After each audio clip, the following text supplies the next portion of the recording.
Talia Agarwal, and once again welcome to my YouTube channel. So in last session we discussed what is data science, what are three pillars of data science.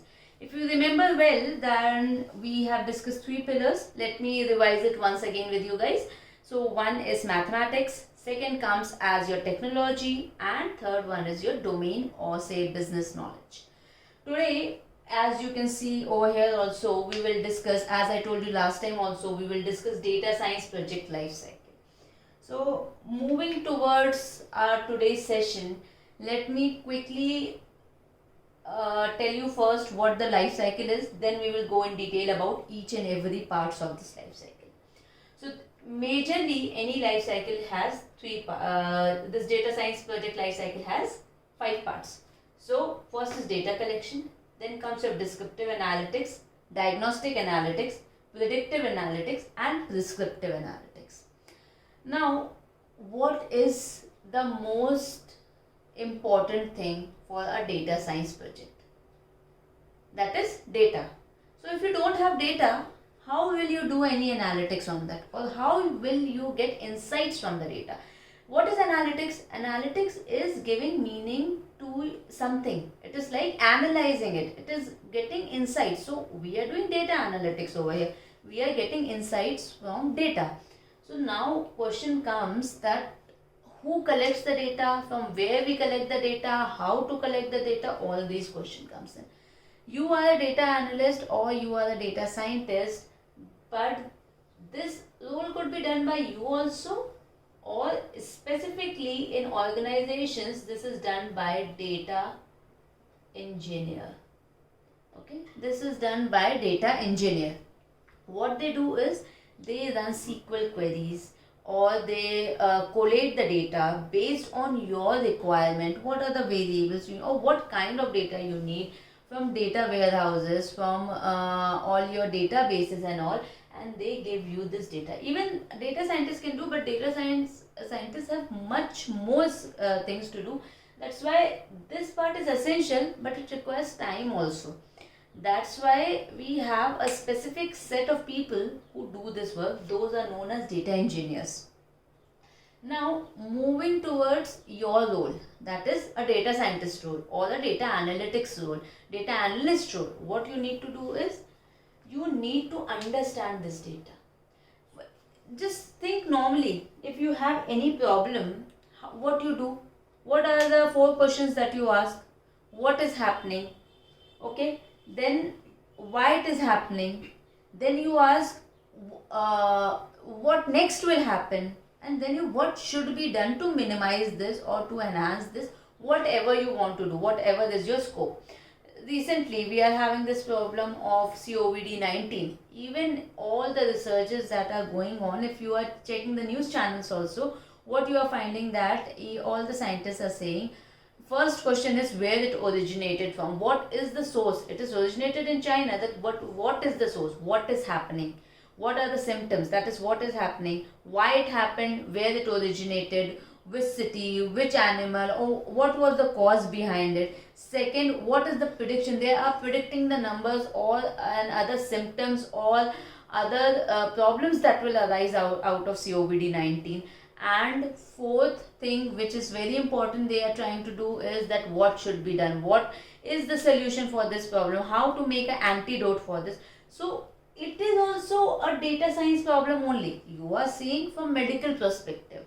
It is called medical problem, but still you are applying data science. If you find any channels anywhere, even this data on COVID-19 is available to analyze or predict what would be the next count in each and every country of people with confirmed COPD cases, of deaths occurring due to COVID-19, and of people getting cured from COVID-19 also. So let's not get into that right now. Let's see how to get to this point, how to complete this life cycle. So that is known as EDA. What does EDA stands for? Exploratory data analysis. Okay, so exploratory data analysis, the first thing comes is descriptive analytics. Yeah, so as I was saying, descriptive analytics. What is descriptive analytics? Here is the question that you will answer. what is the question asked over here? It means what is happening. From data you will understand what is happening. That is your descriptive analytics. What is diagnostic analytics? Diagnostic means you are diagnosing a problem. As you understand from this word also, diagnostic, it means you are diagnosing the problem. So what's the question that you have to ask from data over here? Why? Why it is happening? That is your diagnosis.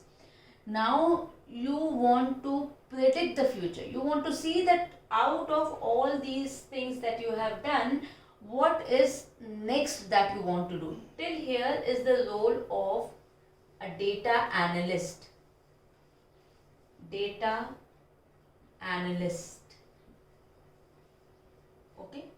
These are some specific roles that I am telling you. Then I'll tell you why I am telling you all these roles.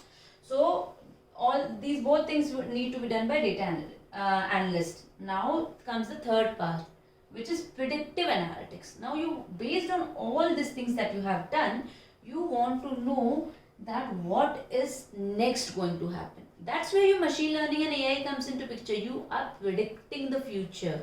You are predicting something which is going to happen based on historical data, based on your data collection. So this is what will happen. This is the question that you are asking over here. What will happen? Now fourth part comes, that is your prescriptive analytics. What is prescriptive analytics? Here you can tell what should be done. What should be done. Now what should be done? In any problem, if suppose, let's take an example of any retail industry or any supermarket. They're saying their sales are falling. Why their sales are falling? They will collect the data. What are the products that what is happening over there? How much? What is the footfall? What are the products people are purchasing? Then they will diagnose why it is happening, why they are picking the product and then not purchasing, or what is their demand. They will check all those things. Data will have everything. Then they will predict what will happen if you, what is your next thing coming up, what is the future, will your company make profit or not. Then to have a solution to it, as a doctor prescribes also, doctor will give you a prescription, they will prescribe that what should be done to minimize this problem or to increase the revenue. All is prescriptive analytics. Now this complete 4 or 5 things, they will again make a data for you and it will again go as a historical data for further things. So this is a complete cycle. It will not stop over here. Again this is being ready as a data and it will be fetched further down the lane, 1 day, 1 month, 1 year, 10 years, whatsoever, but it would be fetched as a data. So it is also now making up as a historical data.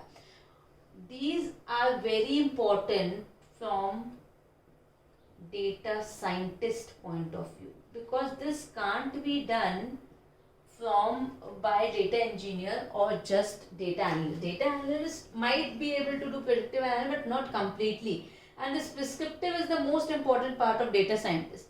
But this complete, I told you guys 3 parts: data engineer, data analyst, data scientist. But still this complete thing could be managed alone by a data scientist also. But of course you will need a team, and that team comprises of data engineer, data analyst, and all of them, because data scientist is the person who will give you the final solution to everything. You just can't stand with data engineer or data analyst.